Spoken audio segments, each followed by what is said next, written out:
Saudara, terima kasih Anda masih setia mendengarkan berita ya jumpa akhir pekan. Saudara, kita perlu mengetahui bahwasannya terdapat sejumlah perbedaan mencolok terkait juga dengan investigasi berita dan juga jurnalistik pada umumnya. Dan memang perbedaan semacam ini tentu memberikan suatu pemahaman bahwasannya masing-masing jurnalistik, baik itu jurnalistik pada umumnya maupun juga jurnalistik investigasi, tentu memiliki suatu perbedaan yang perlu kita ketahui, dan perbedaan ini perlu kita ketahui karena sebagai bentuk peningkatan terhadap pemahaman teoritis, dan juga kita perlu mengetahui pola kerja yang tentu sangat jauh berbeda daripada jurnalistik pada umumnya.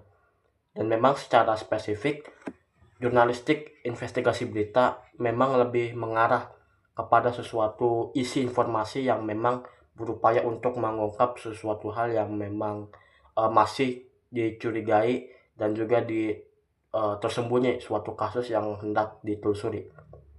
Itu kalau dari sisi jurnalistik investigasi. Sementara melihat daripada hadirnya jurnalistik pada umumnya, itu cenderung lebih mengarah kepada pemberitaan terhadap isu-isu yang terjadi, lalu juga terdapat konfirmasi dari pihak yang bersangkutan. Dan memang perbedaan antara jurnalistik investigasi dengan jurnalistik pada umumnya secara penyampaian informasi tentu umumnya gitu ya. Kalau misalnya di jurnalistik yang lainnya lebih mengarah kepada penyampaian apa adanya, walaupun seringkali ada beberapa hal yang memang dibohongi lah gitu wartawan dalam hal ini atau pers pada umumnya. Tapi kalau semisalnya dalam informasi di jurnalistik investigasi cenderung lebih mengarah kepada hal-hal yang memang semuanya disembunyikan, semuanya dirahasiakan, karena dalam jurnalistik investigasi tentu terdapat sesuatu hal yang memang patut dirahasiakan, karena apabila misalnya narasumber atau pihak-pihak tertentu menyampaikan apa adanya, ini pasti akan membahayakan suatu rencana atau suatu hal-hal yang memang harusnya dicapai, tetapi karena memang adanya upaya untuk menggali informasi oleh wartawan investigasi, tentu ini akan mengacaukan itu semua, mengacaukan rencana licik yang memang hendak mereka kerjakan, hendak mereka sepakati. Dan memang kalau dalam jurnalistik investigasi berita tentu memiliki sesuatu prosedur kerja yang memang kalau dicirikan lebih lanjut atau secara lengkap memang terdiri dari 11 prosedur. Tetapi setidaknya secara garis besar ada hal-hal yang memang perlu direncanakan sebelum melaksanakan investigasi berita. Yang pertama, dalam melaksanakan investigasi berita itu diperlukan suatu perencanaan.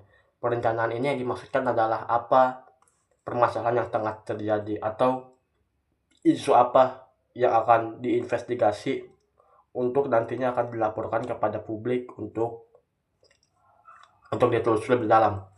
Apakah misalnya perencanaan investigasi berita, apakah itu terkait juga dengan isu lingkungan, atau misalnya terkait juga dengan isu pelanggaran hak asasi manusia atau pelanggaran HAM, dan juga barangkali tindakan asusila dan sebagainya, atau yang memang dirasa melanggar dan itu berupaya ditutupi. Itu kan pertama kan merencanakan.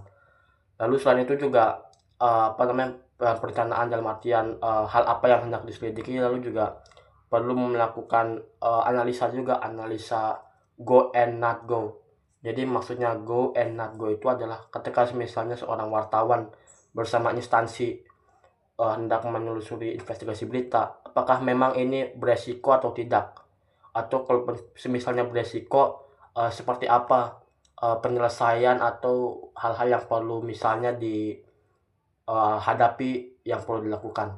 Dan juga selain memperhatikan prinsip go and not go, perlu juga untuk apa ya namanya, menemukan keping pertama investigasi. Jadi menemukan keping pertama dalam artian seorang jurnalis ya atau wartawan yang bekerja dalam investigasi berita memang dituntut untuk memiliki wawasan pergaulan, dalam artian ketika misalnya suatu investigasi berita itu berjalan gitu ya, paling enggak langkah pertama itu harus mengetahui siapa yang kira-kira dapat kita tanya, dapat kita ajak bicara, sehingga dari situ akan menimbulkan suatu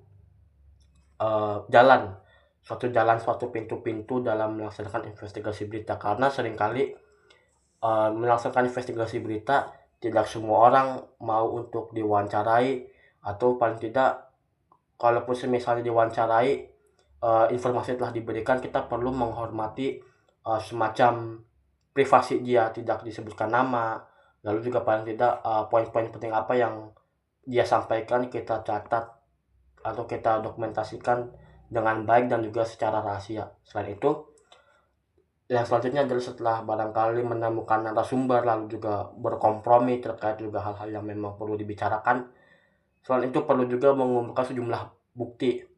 Nah, jadi mengumpulkan sejumlah bukti itu lebih mengarah kepada hal-hal apa yang memang perlu kita kumpulkan barang buktinya, apakah semisalnya berupa video atau semisalnya berupa foto-foto tayangan atau barangkali hasil daripada uji laboratorium, karena memang barang bukti ini tergantung kepada kasus apa yang tengah dijalankan.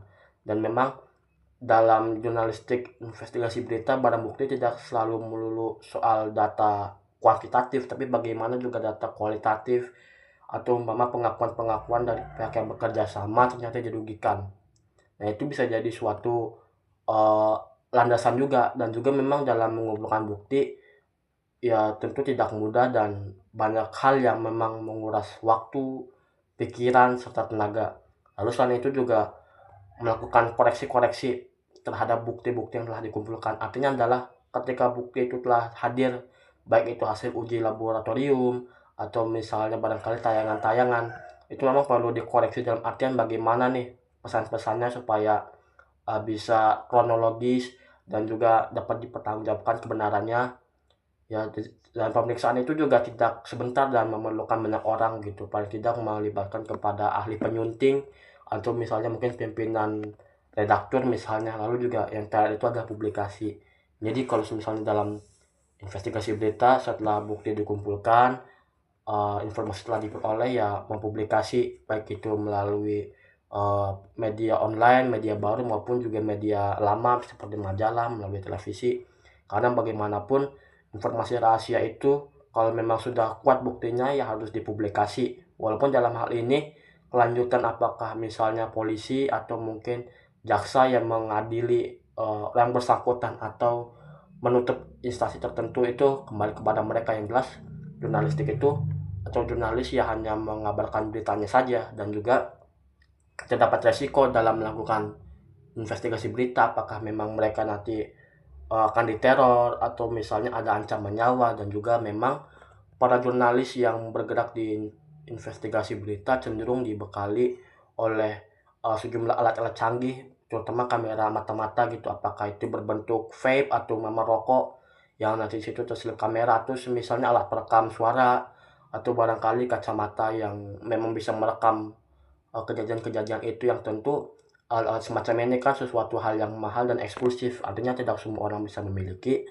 Dan juga dalam hal ini perlu pandai-pandai seorang jurnalis untuk menegosiasi atau berkomunikasi. Kalau memang ketahuan motifnya, katakan saja yang sebenarnya, sehingga paling tidak sama-sama memberikan jaminan untuk tidak saling melukai. Dan dari sana investigasi berita itu tidak berarti buru-buru, tapi bagaimana memanfaatkan segala situasi dan kondisi supaya kebutuhan kita kebutuhan kita dan mereka sama-sama terpenuhi dan tidak saling melukai satu sama lain.